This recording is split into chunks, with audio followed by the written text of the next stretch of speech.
வரும் மக்களவைத் தேர்தல் இரண்டு சித்தாந்தங்களுக்கு இடையிலான போர் என காங்கிரஸ் எம்பி ராகுல் காந்தி தெரிவித்துள்ளார்.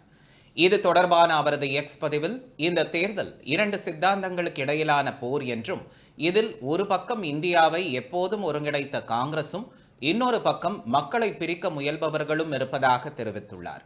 நாட்டை பிரிக்க விரும்பும் சக்திகளுடன் கைகோர்த்து அவர்களை பலப்படுத்தியவர்கள், நாட்டின் ஒற்றுமைக்காகவும் சுதந்திரத்திற்காகவும் பாடுபட்டவர்கள் யார் என்பதற்கு வரலாறு சாட்சி உள்ளதாக தெரிவித்துள்ளார். வெள்ளையனே வெளியேறு இயக்கத்தின் போது ஆங்கிலேயர்களுடன் நின்றவர் யார்? இந்தியாவின் சிறைகள் காங்கிரஸ் தலைவர்களால் நிரப்பப்பட்ட போது நாட்டை பிளவுபடுத்திய சக்திகளுடன் மாநிலங்களில் ஆட்சியை நடத்தியது யார் என்ற வரலாற்று உண்மையை தேர்தல் களத்திலிருந்து பொய்களை பேசுவதால் மாற்றிவிட முடியாது எனவும் அவர் தெரிவித்துள்ளார்.